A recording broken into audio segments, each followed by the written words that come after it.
Let's take up yet another very similar issue, especially the issue of the legislative executive row. I'm now being joined on the program by a former chairman of finance and also a one-time chairman of our appropriations committee at the House of Representatives, Honorable Abdulmumin Jibrin. He joins us now from our Abuja studio. Thank you indeed, Honorable Jibrin, for your time tonight on the program. Let me begin by asking you, the chamber or the arm of government which you one belong to, did it overstep its bound in some of the incidents that we have seen, considering the extent of the power of oversight of the National Assembly in its relationship with the executive? The case of Mr. Festus Keyamo as a case study, and that of Mr. Ponde as a case study. For example, the Senate committee saying that the federal works program of the president should be stopped because of the row that happened on the floor.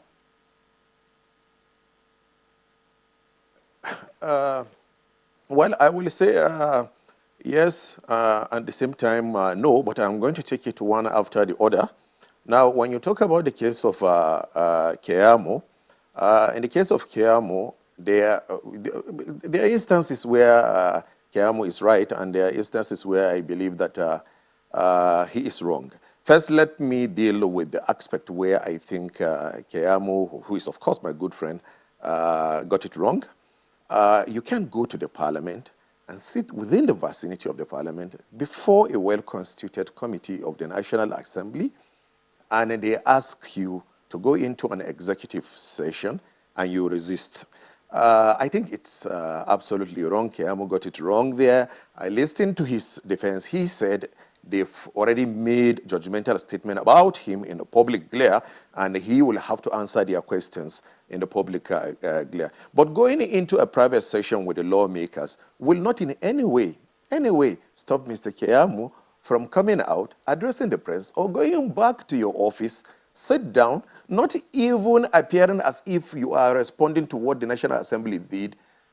You can make it look as if you're giving a briefing on your activities and respond to every other issue that you want to respond to. So I actually find that very disrespectful to the parliament. But on the other side, do the parliament have the power to stop the work at that point? No, we do not. I've had that argument several, even when I was in the National Assembly. The legislature has enormous powers.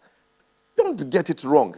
So much powers. In fact, at some point, in my personal opinion, I said, the National Assembly do not even utilize 10% of the powers that it has. But the difficulty or the challenge has always been for the National Assembly, or I feel more comfortable saying the House of Representatives, to be able to identify the limit, or for lawmakers to also identify the limits of the powers. There's so much powers. We talk about powers, but what are the limit of such powers?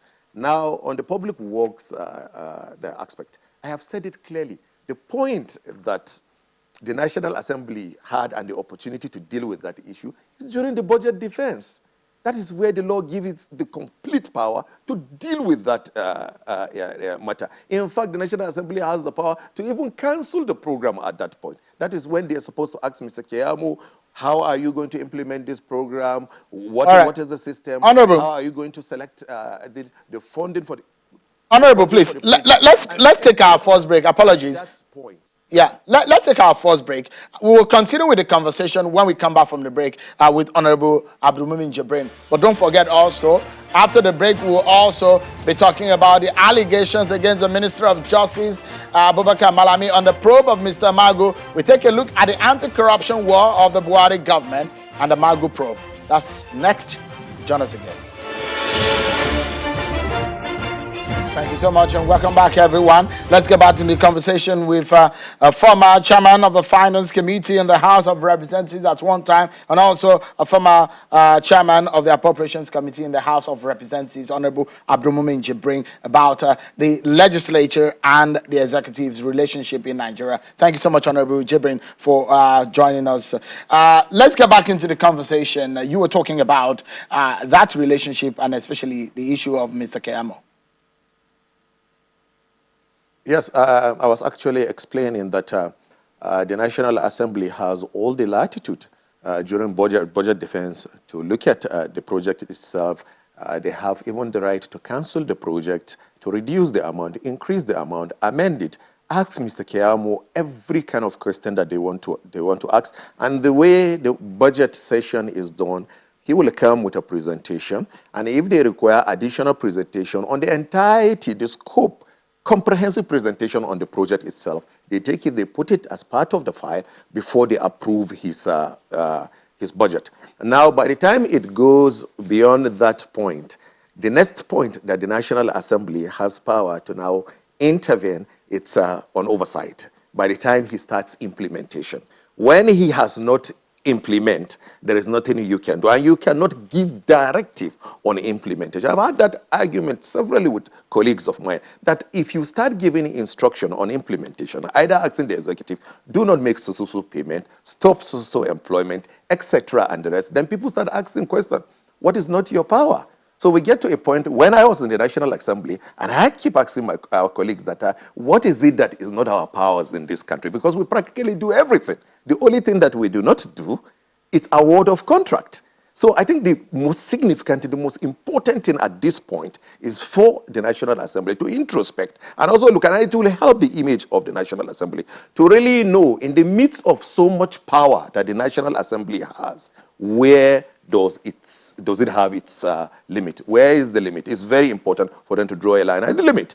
And by the time you go to now do the oversight, if you discover that Mr. Keyamo is not implementing the project the way he said he's going to implement it, or the way he submitted in the budget that he is going to implement it, you also have the opportunity there to correct him. And if it goes beyond even correction, then you can take it to the floor of the House and institute investigation against him. So you still have a lot of power. So the whole front and back, I find it's an unnecessary drama. But again, let me say something very clearly.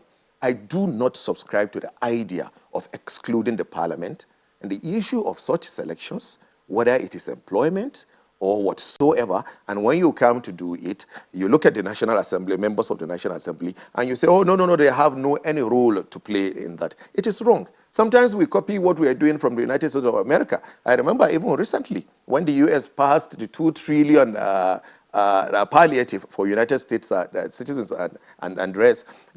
Part of the reason why it was even delayed in the U.S. Congress was because the lawmakers insisted that the disbursement and the shortlisting will be done by them at the level of the states.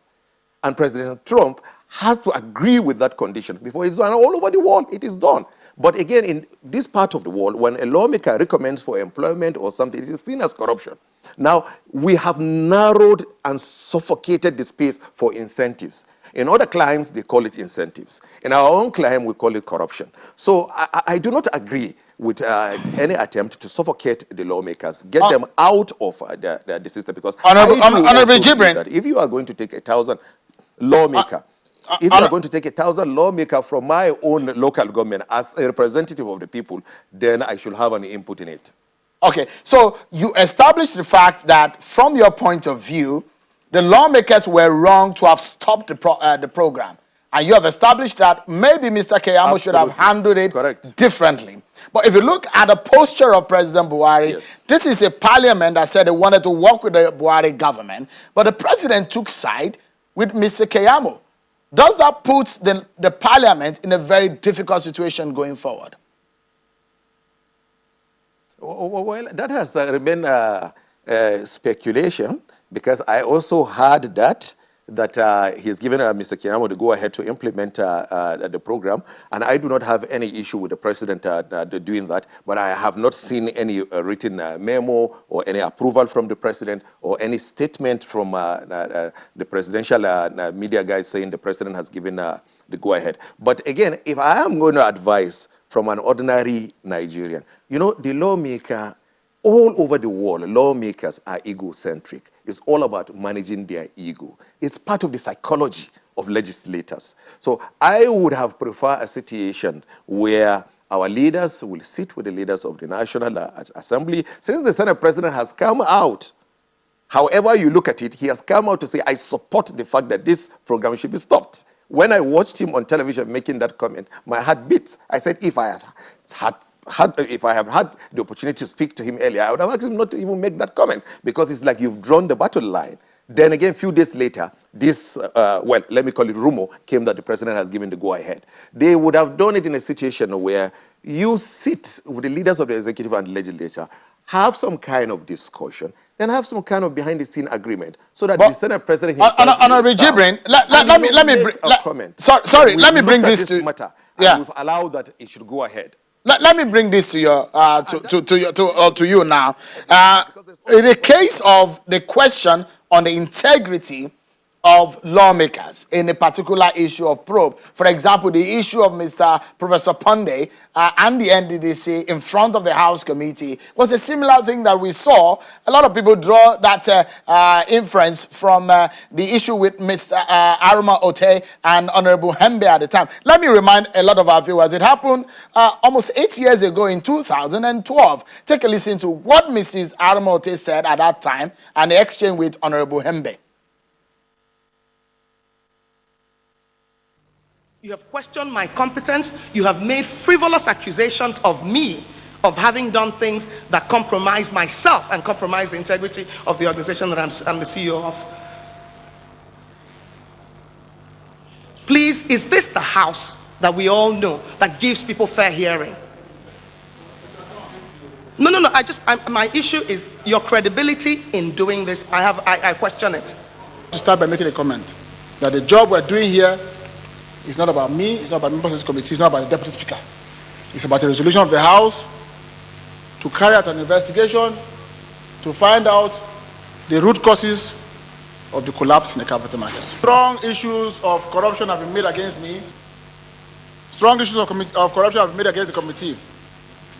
So it is our hope that you will investigate me deeply and investigate the committee too. I give permission to that, and that is my ruling. We will proceed with the business of the committee. That was 2012, Honorable Jibrin. Similar situation happened this week also, where Professor Ponde had raised issue of integrity on the chairman of the House Committee on the NDDC. In that sense, what do you think is right for the leader of such a probe panel to do? You are trying to drag me into the arena, and I have always tried lately to avoid the trouble. But let me say this. The young man who is the chairman of that committee, of course, I know him very well. I worked very, very closely with him during, he worked very closely with me during the campaign period for the present the speaker. And let me tell you this, he's one of the finest minds amongst his colleagues. But again, there is a system, there's a precedence. And maybe perhaps because of the image of the entire House in itself. In the case of Hembe, what the leaders of the National Assembly, the presiding officers or the leadership of the House did at then was to excuse Hembe from the investigation, not removing him from chair of the committee, because all she said is an allegation. So, but again, it's a global practice. It's a convention all over the world. The moment somebody is going to sit as a judge in your own matter, and you come and say you are not comfortable that he is going to be fair to it, even in our judiciary, usually the judge is being excused. I don't know how the present leaders of the National Assembly will handle it. But if I were in the National Assembly, I would sit with Honorable Oju. I've always advised them. We're good friends and the rest. And I will tell him, excuse yourself. It costs you nothing. The most important thing is, and I trust the fact that the young man is trying to get to the bottom of the matter, trying to get to the truth of what is happening in the Niger Delta and make Nigeria understand the situation of what is happening in that agency, and also do his job of exposing corruption. But once there is that drama, then you have a situation where the agency will continue to insist that they are not going to have justice. So you either ease yourself out of the investigation, or the leadership of the House, in their own wisdom, will sit with Ojo, have a conversation with him, then either put up his deputy to take over the investigation, or ease the committee entirely from the investigation and set up an ad hoc committee to take over. And I think with that, it will douse down the tension. But the case of the NDDC is quite complex, because at the moment, there are 3 parallel investigations going on. The executive arm of government is doing its own investigation. The Senate is doing its own. The House of Representatives is doing its own. And we are talking about one government. So in my own humble opinion, the whole drama is just bringing down the reputation of the government. In the next few days or few weeks, bring this drama to an end. Let one Jibrin, perhaps let's close this conversation. The superior investigation will be done to the Honorable National Jibrin, Assembly. Yeah, then, let's close this conversation in this respect, because the president has asked appointees under his administration to respect the National Assembly whenever they are asked to appear or whenever they have any relationship with them. But there's a history to that statement, of course, when the president said he's happy that the 9th National Assembly is ready to work with them, comparing to the 8th National Assembly. So in 30 seconds, if you may tell us, politically speaking, what do you see in the future of the relationship between the National Assembly and the executive arm of government? Well, historically, if you look at it, the actions and how the leadership of National Assembly or presiding officers or a particular set of National Assembly, the way they behave has to do with how the leadership emerged. And fortunately or unfortunately, this particular set of leadership emerged on, of course, you will say on the strength of the support that they got from the president. So whatever they are going to do, whatever actions they are going to take, that is actually at the back of their mind. And I also, when I look at the issue and I analyze it, I also think that some members of the executive arm of government, it is that fact that the president largely brought in the Senate president and, of course, the speaker. That's what is giving them the strength to be able to look at them and say, we actually brought you people. Why should you come and treat us the way you treated us? Honorable Jibrin, we must leave. We want you to say yes. So these are all. We must leave the matter at that. The reality that are all going on. Yeah, thank you so much, Honorable Abdulmumin Jibrin, former chairman of the House Committee on Appropriations. Thank you so much, Honorable Abdulmumin Jibrin, for talking to us tonight.